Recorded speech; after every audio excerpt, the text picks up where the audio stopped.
Okay, hello everyone. Good afternoon. Thank you for joining us in this session. I would like to welcome our special guest, our international speaker for the SIMPOI 2022 edition. They are Manoj Dora. He's going to share with us his insights on a circular pathway for the food supply chain.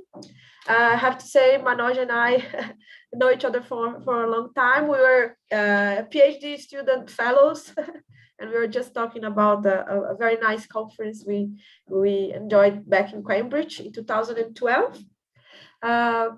So it's nice to see how our research interests are developing now and somehow converging to this interesting topic that is circularity in the economy and as a broader issue, more sustainable objectives for supply chain. So Manoj, thank you again for joining us, and the floor is yours. Well, thank you very much, Juliana, for giving me this opportunity to share. And it's always a pleasure working with colleagues in FGV. I started in 2016, I think, first trip to FGV, and I met Priscilla and Susanna. Then we did a very good project together with Susanna, Priscilla. That's the second time I went with 30 people. So it was, first I went alone, then I brought 30 other colleagues to Susanna, to FGV. That is in 2018, right? So it's a nice collaborations, nice partnership we are developing with the FGB, and it's always a pleasure working with such warm, nice people. That's so when I got this email from you, Juliana, I was very excited to again do something with the FGB colleague. So thank you for the opportunity. So I'm Manoj Dora, and I work at Brunel University in London. And I teach in a business school. My area of research is, so this 4 element. I started with a very, specific. How do I optimize the processes? Yeah. How am I optimize the production process? That's how very narrowly I started. That I go to the food processing companies, see what they do, and how I can improve their process so that they are more efficient. Yeah, they can save time and money. That was the only thing. And I used lean management principle, 6 Sigma, to do that. So that's how I narrowly started my research journey. So I borrowed the tools from Toyota. Yeah, they use the lean management in their production. So I borrowed their tool and tried to apply them in the food sector, specifically in the food processing. Then I figured out only optimizing the process is not really, giving me the best results. So I need to extend that to other stakeholders in the supply chain, not just the processors. I try to apply lean, but also the other stakeholders like farmers and retailers also I try to bring in. So optimize the supply chain using lean management. Okay, so that was my second stage, right? So from processor to the supply chain. But then I only looked at efficiency, improving efficiency, reducing time, reducing cost. But that was not solving the whole problem. I'm not looking at the problem very holistically. So I try to use the same tool. How do I make it more green supply chain using the same lean management tools? Originally, Toyota did not try to do that, but any other, I tried to start mapping the green values, the carbon emissions, the water use, the energy use, also using the lean. So now my addition to the how to optimize the supply chain, not just from the time and cost perspective, but also green and sustainability perspective as well. Yeah. So look at my progression. I started processing. extended it to the supply chain. Then first I started thinking of efficiency only, but then extended it to the sustainability, making it more green, not just cost saving. Yeah. But then I see that how do I take it to the further? Is there a way I can reach zero waste situation? Absolutely zero waste. Yeah. So no wastage in the supply chain. Can we do that? Because traditionally we are having a very linear model. We take, we make, we use, and we dispose. That's the very linear model we use almost everywhere, right? That's in our DNA. That's how we think, we process, we consume, we buy. Everything is very linear, right? So I thought, can I use the same operation supply chain management tool to make my supply chain more circular, contrary to what we have been dealing with the linear model?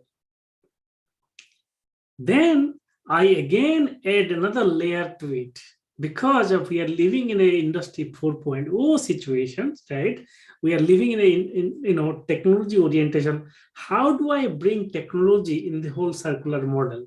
You see, so how we use artificial intelligence, how we use Internet of Things, how we use blockchain technology to make the supply chain circular, right? So that where there is zero waste. So that is the theme of my research. That's the progression of my research. That's how I moved one step by another, right? But now I would like to make things a bit more interactive. I would like to ask you a few questions, and you could use the chat box to give the answers. Yeah. So let's start with the first question. Yeah. So you can use the chart box to answer if which one is correct. Percentage of food wasted of all food produced in the world. A, 11%, B, 22, C, 33, D, 44. You could use the chart box to write your response.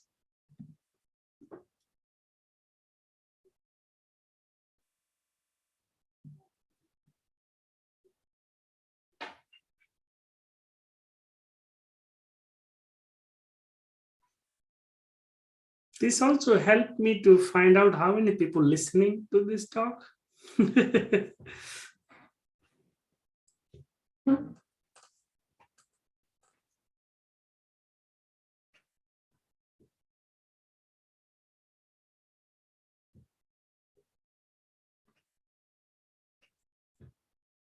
Okay, good. I mean, so I'm getting quite a good answers. It's between C and D, right? And majority I could see is majority is writing D.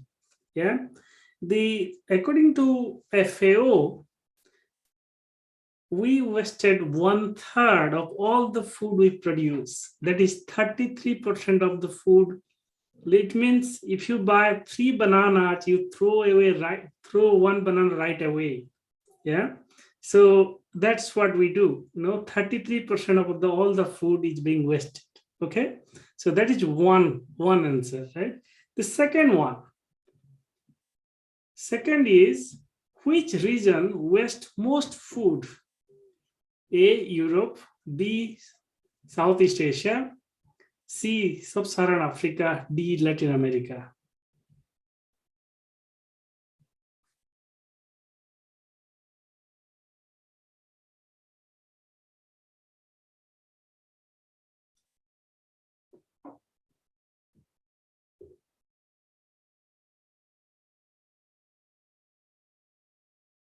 So here, Europe wastes the most. Europe, that is A, wastes the most food per capita. Yeah. Europe wastes the most food. Second is Latin America. Yeah. Europe wastes the most food per capita wise. Yeah. The next question, the last question for you today. Could you tell me the percentage of people overweight or obese in Europe?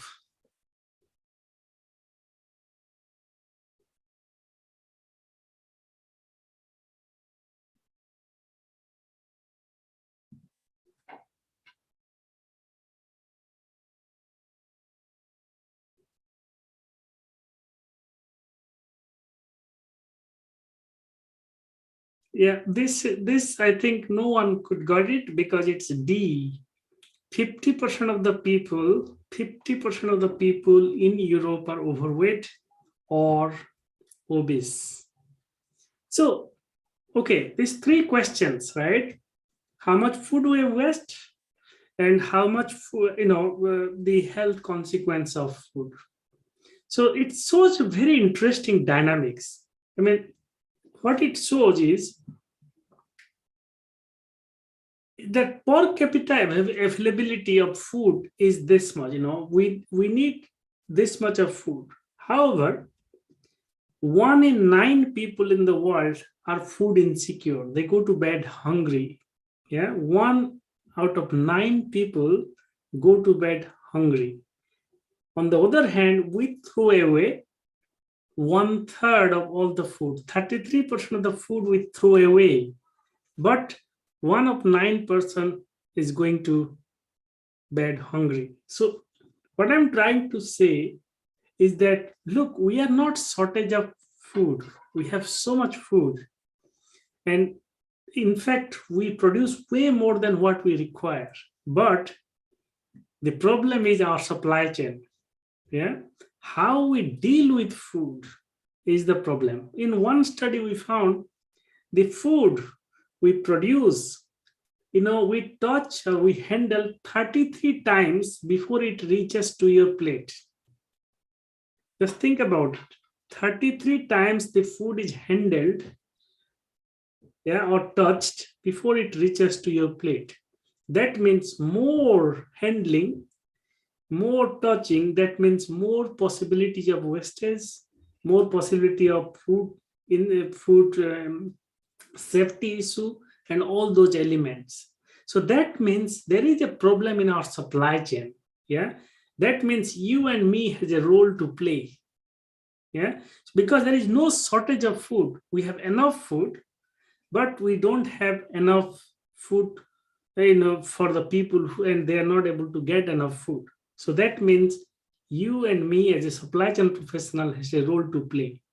And this talk is about that broken food system, that problems in the supply chain, why this is happening. And I will show you few of my research papers, how I try to deal with them, how I try to find those things out. But not just for research. I don't only believe in research. I also believe in practical aspects, how I can contribute to solve those problems, right? And I will also take you to some of the projects, practical projects around the world, what we did to solve these issues. Yeah. So it will be a mix between the research and some practical aspects as well. But also I would like to show you some of the true cost, true value of food wasted food. Yeah. So let's look at this. This is a very interesting chart. This chart shows the growth of cereals productions in India and Ghana. Yeah, over the period of time. They both started at a similar level in the 1960s, but over the year, India really dramatically increased the production of cereals. Ghana, not that much, but still steadily improved. Okay. So you see that India is in the top here, Ghana is in the down in terms of production. But I'll take you to the next slide, which shows a very interesting figure. This is about the nutrition, daily nutritional, value for in Ghana and a calorie supply for Ghana and India. In this case, look at Ghana is much better. So India produce more, but their per capita supply of calories is less compared to Ghana. So that means there is a supply chain issue. Yeah. So production is not a problem. How do we distribute it? How do we manage our supply is a critical element. That's the point I wanted to bring you here. Yeah. Similarly, there's a direct relations between the undernourishment. Yeah. So there is more undernourishment in case of India, even if there is more productions. Yeah. So we need to really figure out that how we can optimize our food supply chain so that we have enough nutritious food for all the populations we have. It's not enough to just produce more. Producing more cannot solve all the problems. That sometimes, in fact, increase your wastage. Yeah. So let's look at some of the true cost of food. It's not just, let's say, there is a study which found this cheese, yeah, it is 88% more expensive than it is. It is sold in a supermarket. How? I'm going to show you that as well. The meat, 173% more expensive. True cost, yeah, than what we buy in supermarket. Banana, 19%. So how did we figure that out? Let's look at the environmental cost. Yeah. This is the cost of each product. Think of this value. To produce 1 kilogram of potato, yeah, that is equivalent to driving a car for 1 kilometer, 1.2 kilometers by car. So exactly same amount of CO2 you emit by driving 1.2 kilometers by car and 1 kilo on growing 1 kilo of potato. And beef, 70 kilometers you will drive. The amount of CO2 emissions from beef is exactly same as driving 70 kilometers by your car. Just imagine how much difference this true cost of food comes from there. And we don't really calculate this through the CO2 equivalent emissions. So this is one example. The second one is, this is a very interesting chart which shows how we use our land resources. Yeah. So just think about it. Animal product uses 83% of our farmland, and it only provides 18% of all the calorie we need in the world. So they use 83% of animal productions use 83% of our farmland and provide only 18% of the calorie. Do you think, just let's ask ourselves, does this make any economic sense? So your calorie you need 100% calorie, out of that only 18% are fulfilled by animal product which use 83% of all the land we have. So we need to think about how we use our resources. Yeah. So this is another example. This is picture of Ivory Coast. Yeah. In 1990s, the rainforest, Ivory Coast rainforest looked like this. And because of cocoa plantations, now we have almost no, very little rainforest left. So this is also contributing to the true cost of food we are consuming. Social cost, yeah. Think about it. Because of the fertilizers and all the pesticides, a 1 kilogram of apple, 1 kilogram of apple cost us 21 cents in our health because of the use of pesticides and fertilizers. How we use fertilizers and pesticides, that has an impact on our health. Yeah. So there was a calculations. Yeah. Each 1 kilogram of apple cost us 21 cents to the healthcare system.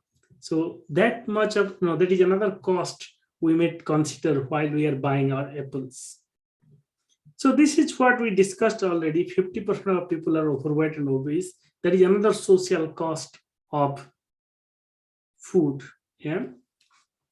And as we are in the supply chain, how equitable our supply chain is. Just think about this. This is the value chain of cocoa supply chain, right? And just think about it. The primary producer, the grower, the worker, the farmer, they only receive 5% of the whole value in the supply chain. Only 5%. And majority, 75% goes to the retailer and branded manufacturer. Do you think it is an equitable distribution of our value? So those are the questions we need to really discuss while we are dealing at the supply chain. So one thing is clear in the economics that there is a growth. We need to grow. Our economy has to grow. Our quality of life should grow. We are all improving, but there is always a capacity boundary. Yeah, and if I want to, let me show you what capacity boundary is. According to this chart shows many different elements which are showing different boundary of our planet, right? For example, ocean acidification, freshwater use, land change system, biosphere integrity, genetic diversity. So these are different categories of planetary boundaries. And if we do not really take into account these boundaries, we'll be crossing those boundaries, and that will be disastrous for everyone. For example, look at this nitrogen and genetic diversity. We are almost reaching the limit. There'll be, and if all of them become red, then we are out of the boundary totally. So it is really time for us, more so for the professionals like us, how we approach these things. So all these things make me think, what should I do? What you and me can do as a researcher. So I first jump into the literature. Let me figure out, using my tools, using my skills, figure out what is the problem. So I went to look at literature. So what is the challenge? Where does all this food waste happens? Where are all the hot spots? What is the magnitude of it, right? So I start looking for those from the literature perspective, right? And then I try to find all the different hotspots at the primary production stage, at the processing stage, at the storage stage, at the consumption stage, and then look at all these different causes of food wastage. That helped me to understand where should I focus, where should I prioritize. So that is one first thing. Then another very interesting thing happened. I was in a country, middle of Europe.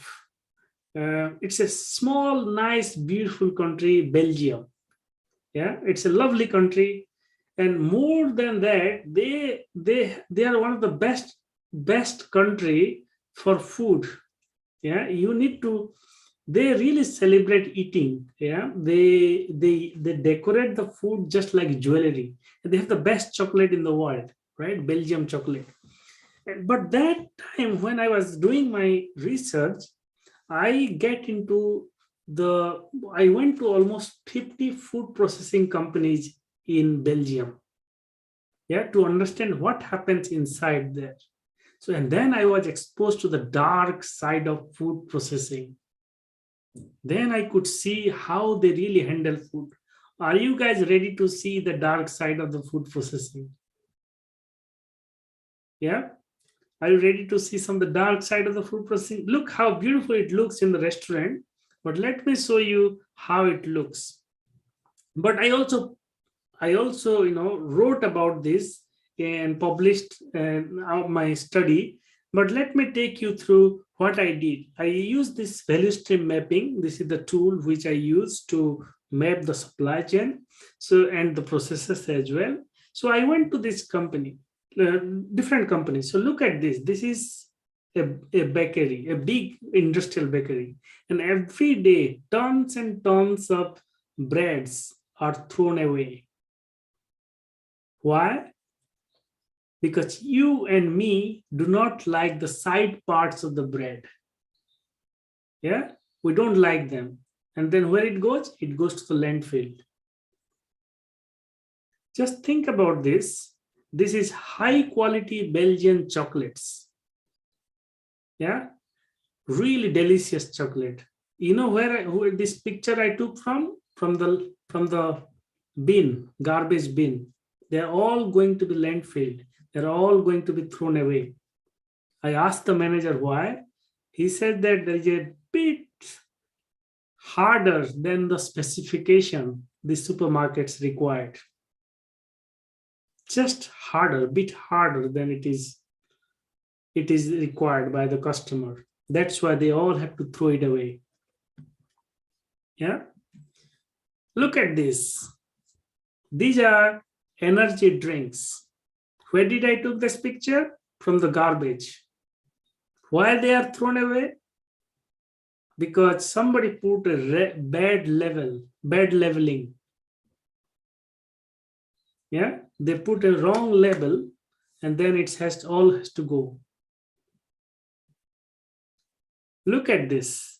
This is picture from one of the largest food processing company, fruits and vegetable processing company in the world. Yeah, and we measured how much they really spill this each year. It is almost 900,000 euro they threw away just like this, spilling. Yeah, it's not enough. Let's see, look at this. So the manager of this company was taking us for a tour to the company. Look how nicely we do our job.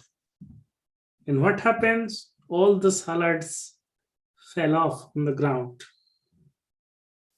Do you think you and me has a role here? How we operate, handle our food?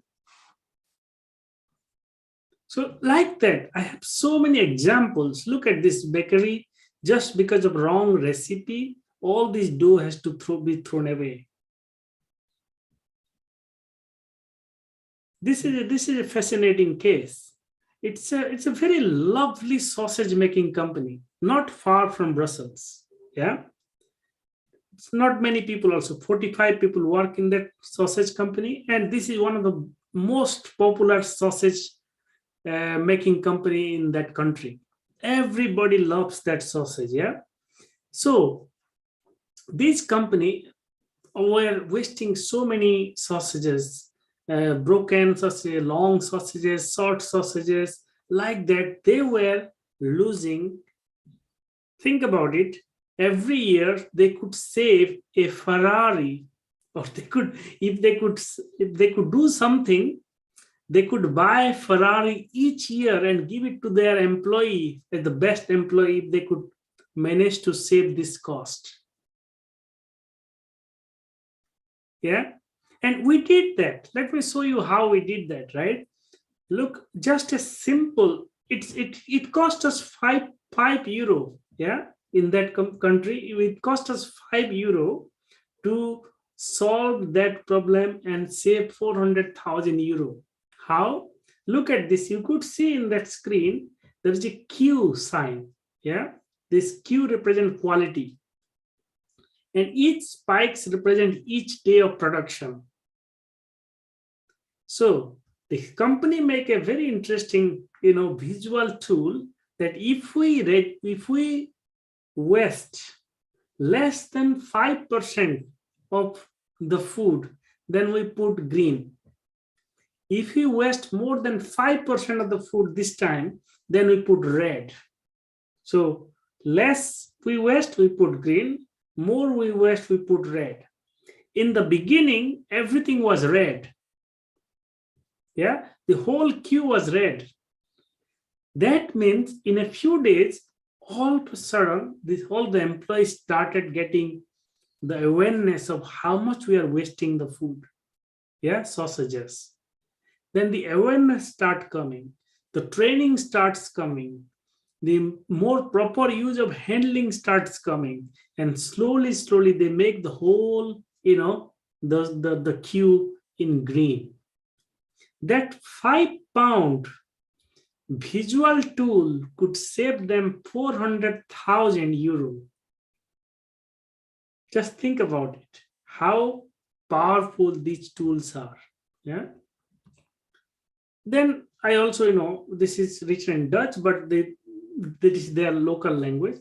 So this I also figured out, in that research, going to all these different companies, tell, where you are losing because of transportations, wrong, the human error, because of packaging, because of, brokerage, all these things we discussed when we figured out. And then accordingly, you can prioritize, where to focus, and where to waste less. Okay, so that was one story from Belgium, yeah, in Europe.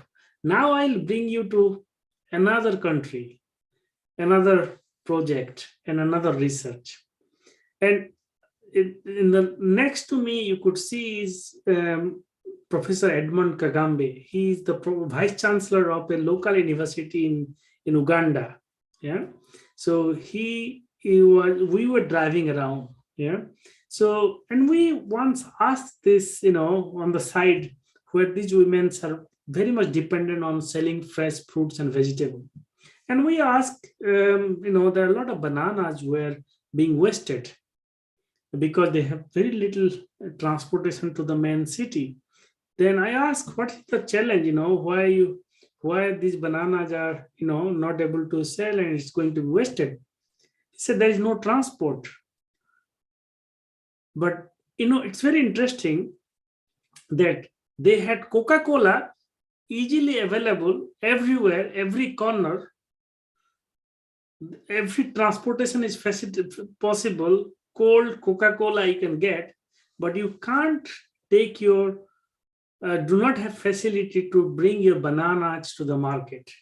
So that means there is a challenge for us. So how do we organize our supply chain that Coca-Cola can reach to any corner of the world cold, but we cannot bring our banana to the market, local market, and sell it in time, right? So that we need to think about. Then I went back to research again, and this time I tried to see what is the root cause of food waste loss in the developing country and in the lower developed countries. What are the measures and policies are being implemented to mitigate those? How an interdisciplinary conceptual framework can help us to mitigate these problems. So I started to look into those problems as well, right? So then I look at where this whole thing starts in the farm level, manufacturing level, storage, warehouse. And so all these study show me where is the problem, yeah? Where is the left in the developed country and the underdeveloped country or the low developed countries. Similarly, what kind of different methodology is being used to understand that. You could see there are way more literature review done than the real empirical work. That's also a problem. We have so little data on food waste and food loss. Where is this happening? We have no clue. There's a blind spot for us.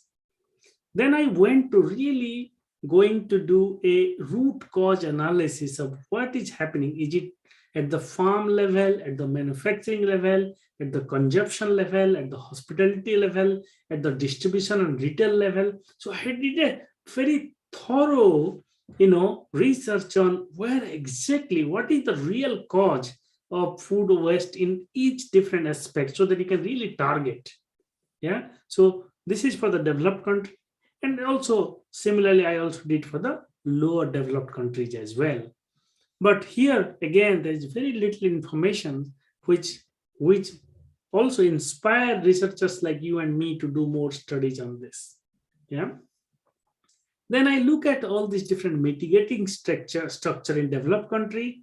There are quite an exhaustive list of mitigation strategies like public awareness, communication, food donations, training, reusable packaging. All these things are done, but very little is done on lower developed countries. Yeah, because of less of infrastructure, lack of research, and lack of data. That makes us also think more about how we can do.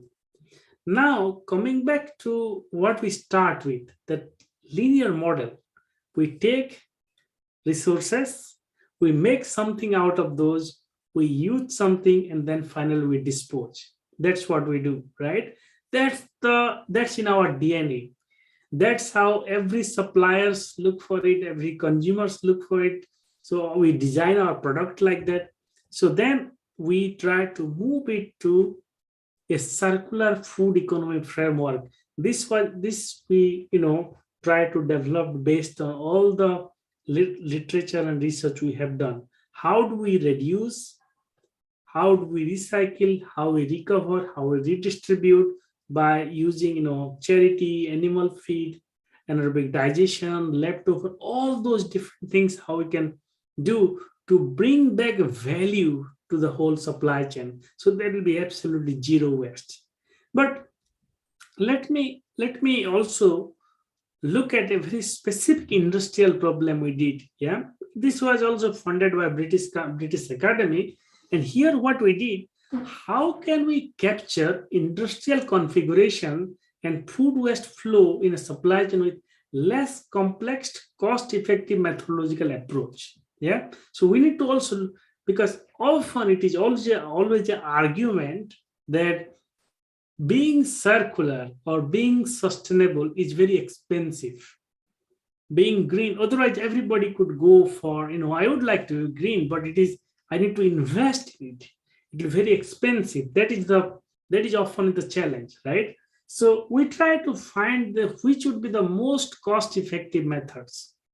Where should I dispose? Should I dispose or not dispose? Should I dispose in my locality or should I rely on others? So all those configuration is the major complex problem in the supply chain. So we try to address those as well. How do we identify the industrial linkages? Yeah. So look at this. We did a thorough study on classifying different kind of food, different kind of waste model, and different kind of where should we dispose our product. So I take you to this particular. There are three companies. Yeah, company A does farming, company B is the manufacturing, company C is the retailing, and then there is a end consumer. And here we did 5 types of waste management, like through waste exchanges, like scrap dealers. Type 2 is within the facility or farm or organizations, how you deal with the waste. Type 3 is among farms collect, in a defined industrial park. Then in the type 4, you among local farms that are not collated, not together. Then the 5th type is among farms organized across the broader region. So these are the 5 different ways you could try to configure how do you manage your food wastages, right? So we try to do it, took all these 3 companies, what are the different destinations, for example, industrial use, landfill, industry. So each of these, because each company has different waste material, for example, plastic goes somewhere, water goes somewhere, surplus vegetable goes somewhere, vegetable cutting from trimming process goes somewhere, but which one should go to the which destination so that we have the best use of the resources. So that was our complex industrial problem, right? Then so like the 3 companies, and here you could see that which company will benefit how much from either sending it to the reduce waste, or should it to the feed people, or send it to the feed animals, or industrial use. So this particular graph help you to configure where would be the best or most ideal situation to use your wastages. The idea is to reach towards a zero waste situation. Yeah. So this is another paper which we discussed. And this is, different, another aspect we figured out also, the different crops, potato, how we can use this waste management. Beans, for example, it could better for the anaerobic digestion. Rice could be better for the animal feed. Tuber could be composting. Vegetables can be fertilizers. So that is also another optimization. But the product-wise optimization also we need to think. One is what is the location of optimization to use the best resources.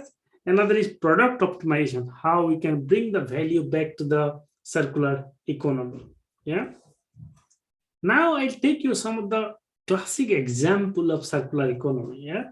So this is another project. Every year we hear that tons and tons of tomatoes are being wasted because of lack of infrastructure, and there is oversupply of things. Then farmers try to sell them in very cheap costs. Yeah. Or sometimes it is not even making sense to pack it and bring it to the market because it is so expensive to do that because you don't get the right value for the product. And so this is a model what we created, that often what happens, tomatoes you collect from different farms, then you bring it to the big industrial setup where you make tomato puree or tomato juice or tomato sauce or whatever it is, or ketchup, right? That's the model, right? We collect from different places and bring it to the big industrial setup. That's what we do. How about we think out of the box, making the supply chain or making the processing a distributive one? Think of this small machine, small mobile vehicle, which has all the necessary equipment to process this tomato at the farm level. So this vehicle you see in the right, yeah, that machine goes from farm to farm, collect the tomato, make the juice out of it, the sauce out of that, make it Tetra Pak, and put it in the local market, bring it to the local storehouses, then it is safe. So you reduce the transportation cost, reduce the wastages, and you bring value right at the local market level. So that's the change from the more centralized manufacturing locations to the more distributive, manufacturing. So this is one example which we have been doing in Uganda. This is another example. I remember tons and tons of bread which thrown away because you don't like side parts of the bread. Company called Toast is making beer out of these particular bread.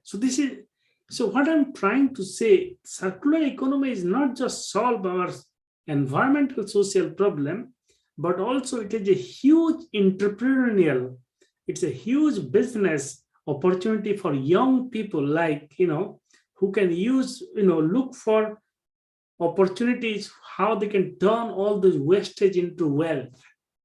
So everywhere you see wastage, that means there is a potential for wealth creation, new businesses.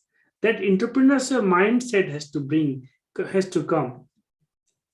This is another example of all the tons and tons of food which is being wasted now being used as the anaerobic digestion. It's energy they create because of the wasted food.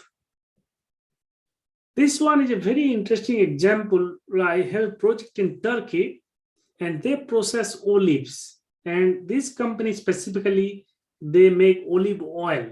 Yeah. So they bring the olive, they press them, then the dry skin of the olive, which is going to be wasted. Think of that. They use soap, hand washing soap from that.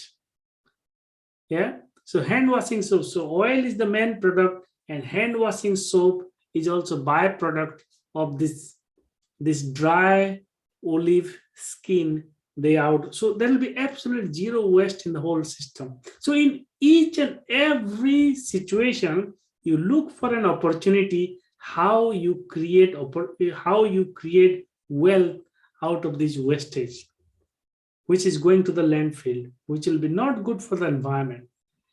The last example, which is, I'm very proud of this one. You remember I showed you a slide where the women selling bananas in Uganda.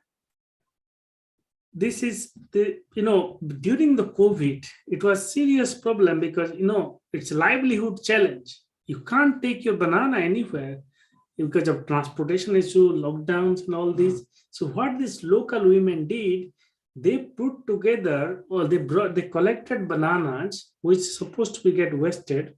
And then what they did, they ferment the bananas, yeah, and they boil the banana, and then they make red wine out of those bananas. So red wine, and then they started selling in the local market. Think of that, changed their livelihood forever.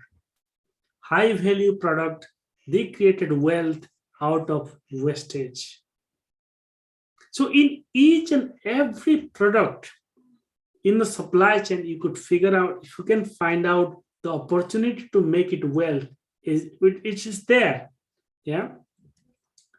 So I try to integrate, the how whole, the how we waste food, the true cost of food wastage. Yeah.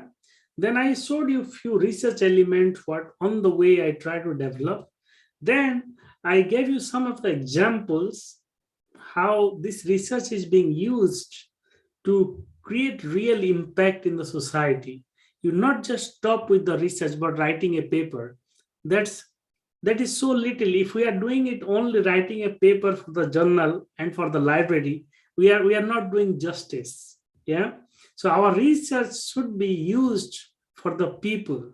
If then only we can create that impact, that change in our life, right? So that's what I'm trying to really do, that no, let my research be not in the journal article and library shelf, but being used by the people, young people and other people in the community, so that they generate value out of that. So to do that, we need a kind of multidisciplinary, multi-stakeholder approach. Yeah, we need to bring farmers, consumer, NGO, researchers, and industry and government together. We need to work together in different disciplines as well, so that we can address this complex challenge. So with this, I would like to thank you for listening, and I'm very open to any discussions with you. So may I stop sharing the screen? Yeah, I think perhaps it's better just for. Okay. Well, thank you, Manoj. It was a very interesting presentation. Just before I open to questions from the audience, and I would now ask everyone to prepare there some questions. What we are going for the Q&A session is the following. You are going to just mention on the chat that you would like to make a question, and then we are going to release your audio so that you are able to direct your questions directly to Manoj. Okay, so rather than me just passing on, you are able to interact with him as well. While you're preparing questions, I have just perhaps two comments that I wrote down here during your presentation. One is that when we mix love for something or an interest in solving society's problems, like you have here with food waste and research, we can get to the impact that we want. And publication kind of comes as a result of that. So that's an interesting aspect from your research. And if you go through Manoj's publications, you're going to see that he has a huge record from very relevant publication that is result of this motivation. So that's, I think, very nice. But also one point that you were talking about during your presentation that I thought that was particularly interesting, you show, two very operations management oriented approach to solving food waste problems. One is process improvement, right? And quality management, which was the sausage case, which for us makes a lot of sense, but and the other, which I think nowadays it's gaining strength, which is the creation of new business model to foment circularity or to reduce the size of the supply chains, and then also reduce the touch points, as you mentioned, the 33 touch points that our food passes through the supply chain. So it's interesting that we can have like more incremental process innovation or more product or process innovation to help in this sense. Absolutely. Right. So now I'm going to open for questions. Carla Pereira, right? Carla, you shared with me here one question in the chat. So please feel free to ask it directly to Manoj.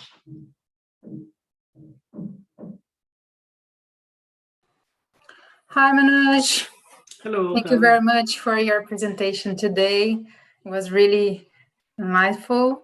Well, I'm very interested in this area of food supply chain, food waste. And I've been thinking a lot about food banks. And then after your presentation, when you presented all these things that I throw away, goes directly to the landfills. And yeah, so what could be the solutions? Let me just see what I wrote here. Why did it not happen? I mean, why all this food go directly? Is that a problem because the companies cannot donate it, or it's too expensive for them to do this process, right? Another thing actually, do you think that this would be, I mean, directly getting all this food that the company intend to throw away and directly to food banks? That would be one of many solutions to tackle food insecurity. So yeah, could you tell me a little bit about this? Yeah, surely. Thanks a lot, Carla. It's a very nice questions, really. So first of all, food banks, right? Why they don't take food? Is that the question, right? Why they don't take all the food? So we are wasting 33%. Why they don't take all those 33% of the food bank? Yes. Right? So there are two things here, right? One, how many people would like to give? Yeah. Let's say how many times you and me made an effort to bring it to the food bank. That is one. Yeah. That awareness still low. Yeah. I would like to go. Okay. Second stage is, let's say I would like to bring the food to the food bank. Okay. Think of, if I have to pay for it, if I have to find it, I have to drive 10 miles to give my food to the food bank. That's another problem, you see. So one is awareness. Second is that the convenience of donating food is still not there. So I give you an example how one company can solve a little bit of that. So we have an app here called Love Food. Yeah.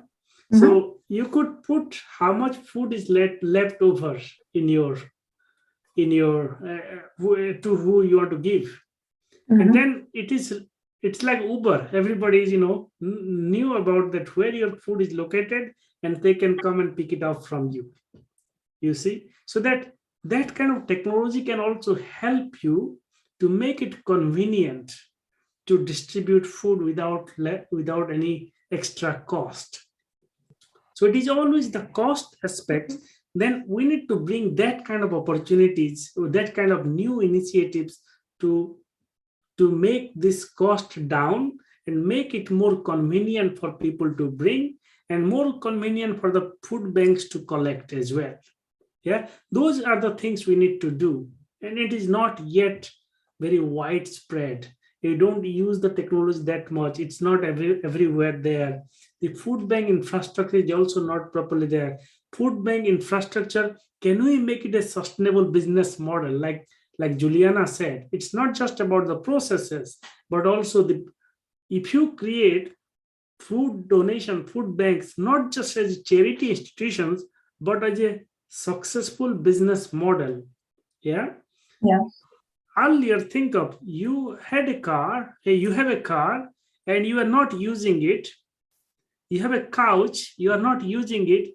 But now, because of the technology, you can make use of that car when you are not using it. You can make use of your couch when you are not using it, right? You can give the Airbnb kind of situation. So we need to really rethink. That is called reconfiguring our supply chain, making it more cost effective, making it more easier, making it more convenient, using supply chain reconfiguration and using technology. That could help quite a lot. But that much of awareness and that much of system thinking in our education, How many times when we teach supply chain, yeah, Juliana, you teach supply chain. How many times we bring this concept to our children, to our students? Yeah, we still teach traditional way of, traditional how you procure, go for the cheapest, go for the fastest, but we don't look for, so we need to really change the way we teach, we change the way we operate, change the way we bring the awareness, and that all requires some systematic effort to really make use of this system. I see. So the issue or the challenge right now, it's in terms of technology. The bank foods need to develop themselves in terms of implementing new technology that could help them to connect with individuals as well as to the companies. Yeah, technology could be one of them, Kalra. There are several other aspects. Technology can amplify this, but we need to first bring the awareness. Then also some policy has to come, like, how, and then also some infrastructure has to come. But we need to, for me, if you ask my personal opinion, technology definitely will help, but first thing first we need is making the charity a sustainable business model. So they create their own revenue. If it is not making, monetary or business sense, then it is not going to be successful. We need to find a way to make the charities and donations more business orientations, making more business sense. That means making more business models, which will help us to, run it more and more and scale it up to everywhere. I see. Thank you very much. Just one last question, can I? So what would be one of the solutions for these companies reduce this level of waste? I mean, instead of throw all these food away, what could they do? And who would benefit from them? Yeah. I give a very simple and easy example. Yeah, I live in a university city. Yeah, I live in Cambridge. So we have around 30,000 students. Yeah, and students, they are always looking for food, right? So think of all before the restaurant closes or before the supermarket closes, how much food they're throwing away. Yeah, so there's a huge supply side. So when end of the day, the restaurants are throwing away all the leftover food. Supermarkets are throwing all the leftover food, sandwiches, and you name it, because it will not be useful next day. And we have a huge demand side, students, 30,000 students looking for food. You see the demand side and supply side? We need a system where we can connect them. Mm-hmm. So why not there is a Tinder for food, you see? Mm-hmm. So if we can easily find, I can find this amount of food is left over in this supermarket, very close to me, just 3 miles away, then I can just walk in and get my food. Mm-hmm. So it will be easier instead of, because these supermarkets and restaurants, it is expensive for them to even dispose those food, because they need to pay a waste disposal agency to bring this food and throw it somewhere else, you see? Mm-hmm. So that will save them money. Students got their free food, and we society save tons and tons of food every day. Yeah. But we need to find that platform. Mm-hmm. All right. Thank you very much. Appreciate it. Mm-hmm. I'll add a quick comment on that. I think a critical aspect on all of that is finding people interested or willing to pay for the logistic cost associated with food waste reduction. Because there always is a logistic problem in terms of how you're going to move wasted food to the ones that are interested in using it, but someone has to pay for that. And so unless you have a business model that is going to pay for that somehow, it's very difficult for you to be successful as a food bank or any sort of actor that appears in the supply chain to do that. So it needs to pay for itself. I think that's it seems to me as critical. Yeah, very true. I have a supply chain aspects here as well, Juliana.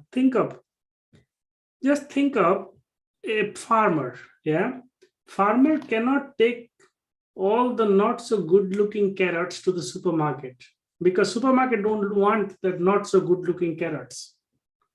Yeah, because you and me, we like all the carrots should look nice and beautiful, right? And what the farmer does, they throw it away in the landfill or give it to animal. But if the farmer would know,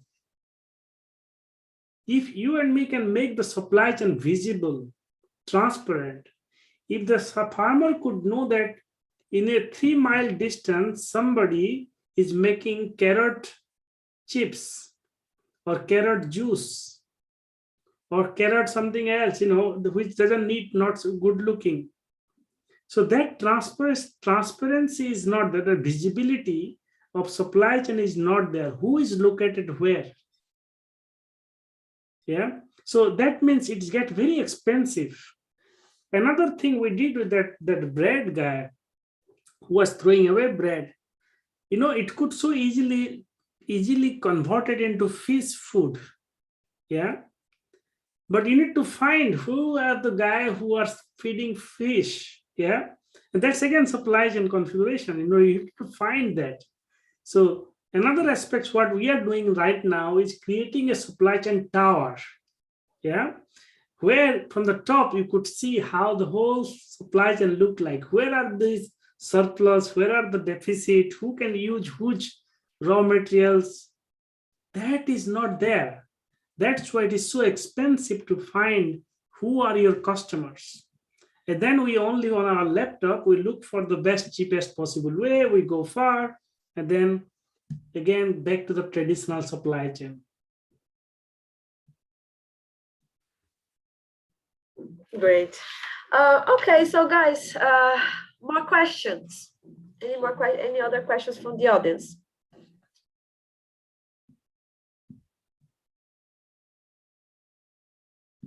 If you don't feel free speaking, you can just send here on the chat, and I can make them to Manoj as well. That's not a problem.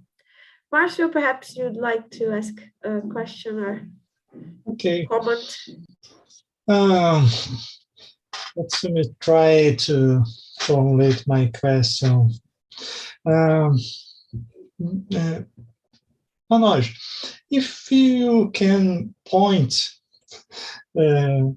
to someone responsible for the reduction of or for hiding of food waste, you point to government, companies, or end consumers. Who are the more responsible for that? No, thank you, Marcio. It's a very nice question. Yeah, it's not, and it has a really difficult, and difficult to answer as well. Study shows that, it's very interesting. That's what my research is also about. In the developing countries, yeah, there is a distinction between developing and developed countries. In the developed country, food is more wasted at the consumer level. Yeah. In the developing countries, food is wasted most in the post-harvest level, like the supply chain side. Yeah. So what you do after the food, because of lack of infrastructure, lack of storage, lack of, all this handling. So there is way more wastage in the developing country at the supply chain level. But in the developed country, the consumers, they don't, the food is more wasted. They buy so much, eat so little, in America, huge portions of food, so all those contribute to So that is one. So responsibility-wise, consumers has to be very much aware in the developed country. And in the developing countries, we need to have really good policies, infrastructure from the government, and also private sector as well has to play a role in both situations. But it is not just one person's real responsibility. We all have to work together to reach, reach to a place where we see zero wastage of food.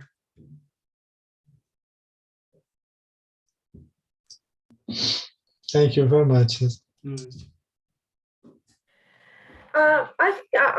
Perhaps now thinks this is an international panel, but our focus is still very much oriented towards research.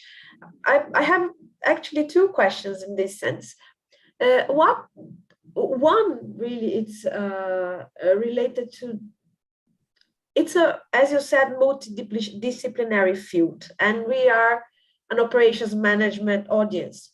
We know that the supply chain, it's important, that process management is important, but it's very easy to get lost really in all the dimensions and issues and aspects that we need to consider to solve a complex problem like food waste reduction. So thinking about an audience as ours, that is operations management people, I mean, what are the main research opportunities nowadays? Is it to look at maybe perhaps process management or value distribution in the supply chain? I mean, how can we or should we tackle research problems in this field? Yeah, no, this is excellent question, Juliana. Thank you very much for this. Really, that's first of all, we need to break that system of researching traditional linear model of supply chain. We need to really break it down. That means first research problem is, if we are now moving from traditional to circular one, yeah, what are the roadblocks? Yeah, what are the roadblocks we need to really understand, because that will help the industries to reconfigure their supply chain. So we need to really understand the roadblocks moving from linear to circular model that can help the companies to reconfigure their supply chain. That would be one. Then second one is, like what Marcio said, how these different organizations can play a role. What will be the role of the government? What will be the role of the industry? What will be the role of the consumers in this whole thing? The role of the institutions, role of organizations. That comes for, again, what will be the role of organizational theory in the context of circular economy? Yeah, that could be also very interesting to look at. Then coming up with the digital aspects. Now, think of earlier, you go sit down there and write or measure the OEE. Yeah. Now, the Internet of Things can immediately give you the real-time data for all these aspects. Why don't we able to use those aspects to reconfigure our supply chain as well? So role of technology, digital technology can also play a role to change this shift. So all these are very interesting research aspects we could think of, and then that could help make a real challenge, change in the society. Besides that, we also do not have that much of evidence of the impact it creates. And that could be also another aspect.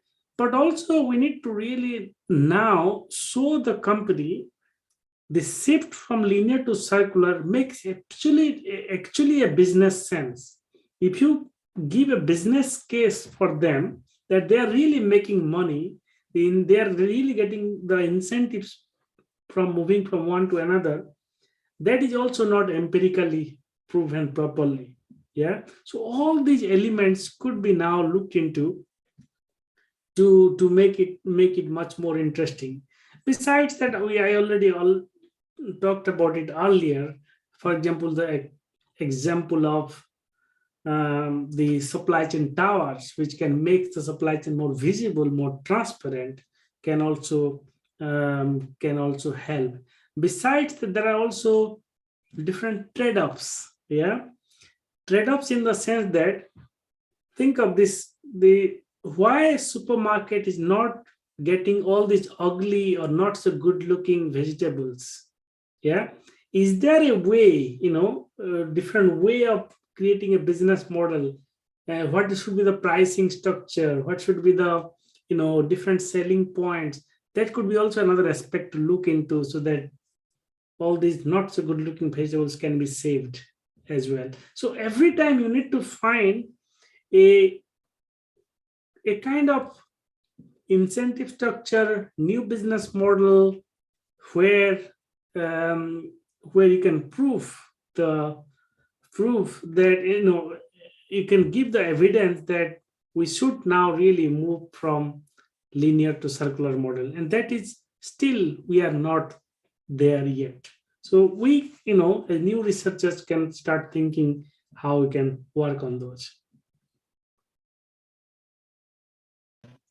I see we have a big challenge ahead of us, because from the opportunities that you were mentioning, there were a lot of how could we do this? What should we do? Performance impact. So it seems like we would benefit a lot from some sort of design research in which you would implement a solution and assess impacts to see where retailers or farmers or players in the supply chain could go to reduce waste. So I think perhaps it's a call for a change in the mentality of our fields, or perhaps a recouping the previous mentality of our field, in which we were trying to solve practical problems, and we are doing much more design research than we are nowadays, right? So perhaps this would require us to change a little bit also the design of our research.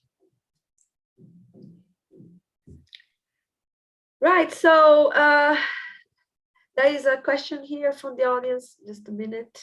I'm just not sure. Okay, Marcelo Sá has a question.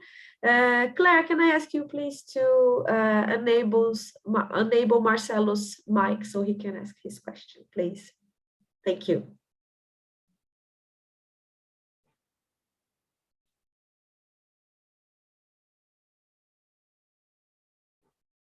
Marcelo, please go ahead. If you have already, we are not listening to you.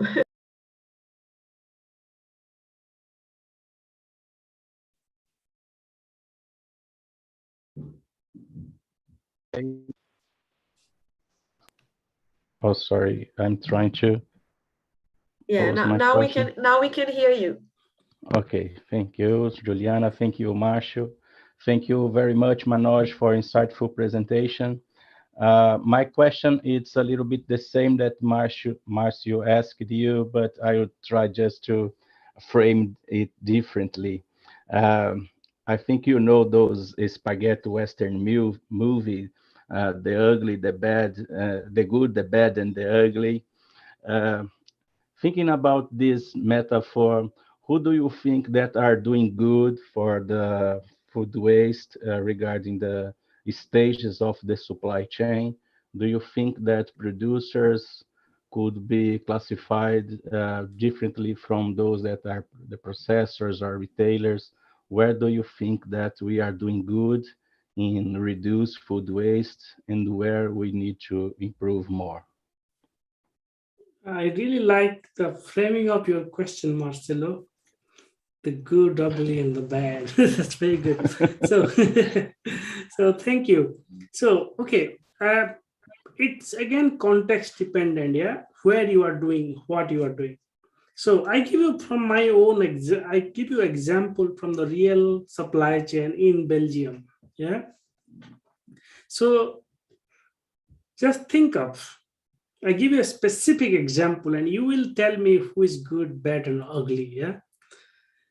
So it was looks like a really good day, yeah, in the morning, a really good day. And supermarket considered that day, oh yeah, that this looks like a good day today. I think people will do a lot of barbecue today in the afternoon. Yeah. So they ordered quite a lot of sausages from the processor who makes sausages. Yeah. And by the noon, the sky getting cloudy, started raining. So there is very little chance as people will go to barbecue anymore. Guess what happened to that order which supermarket did to the processor? What do you think? I think it's a very bad forecast problem. I mean, think of, you have 3 hours to forecast, my friend. Yeah, and weather is changing very dramatically. Yeah. Yes. So that's, if you are forecasting for a car, is a bit different than forecasting for sausages. Yeah. Mm-hmm. So that's, but here, supermarket has the power. Yeah. The people with more power. Or do you think whose waste is this and now? The wastage of that sausages goes to the account of the processor, because you will not get that sausage anymore to your campus, to your factory. So often, and the processor makes all this, that chocolates, which are a bit harder, the specification from the supermarket, how the carrot should look like, what size carrot should be, is the specification of supermarket. You, the farmer or the processor, are just satisfying the demand of the processor supermarket. And that means the supermarket having the highest power structure in the supply chain, often they are quite responsible for a major share of wastage. Farmer, poor guy, he has to, you farm, you have to, you have very little control how you manage your produce. And then if there will be no buyer, if there will be cancellation of order in the last minute, you have so little power to deal with it. So I would say we need to really rethink about how supermarkets operate, and they pass it on to their supply chain.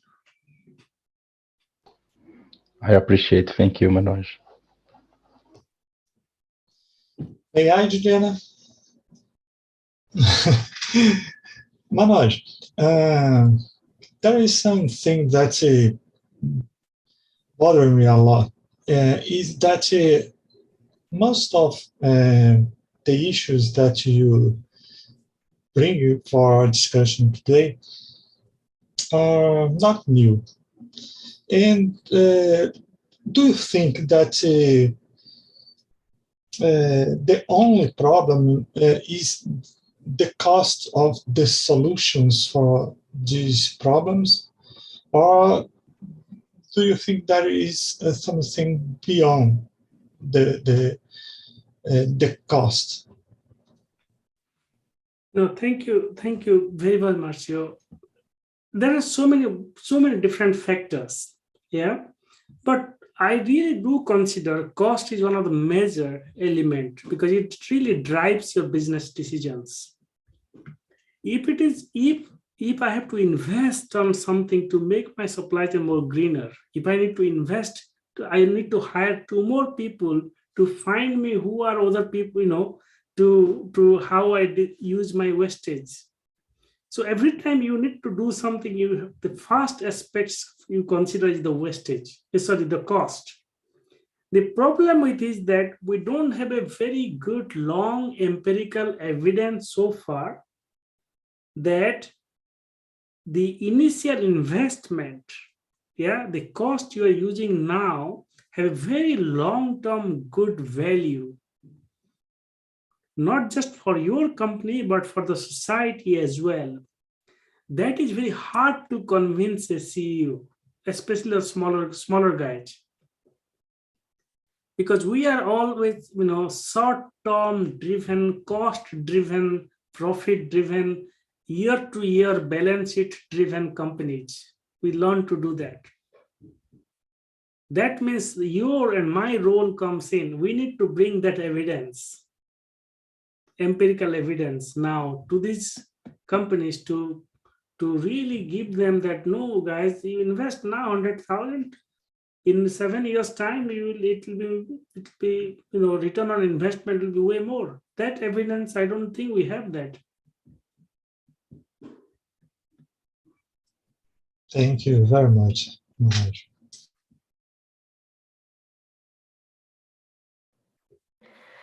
Okay, great. So, final opportunity. Do you have any other questions from the audience?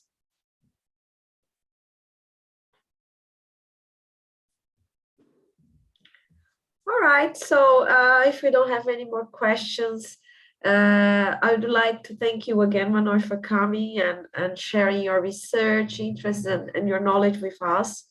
It was a pleasure to spend this time here and to talk a little bit more about this important topic. And I hope you have enjoyed also to spend a little bit of your time with us. I had fun, and thank you very much for the opportunity again, Juliana. And it's always pleasure working with FGV. I have so much good memories and so many nice friends and colleagues there. So hope to see you all again soon in FGV. No, but I invited you not only in the name of FGV, but also in the name of our conference. I'm just basically trying to help organize the conference. But I thank you in the name of FGV also, but in the name of FAMPADI and SIMPOI. Thank you. For giving a little bit of your time and your knowledge. Thank you. Absolutely. Always pleasure.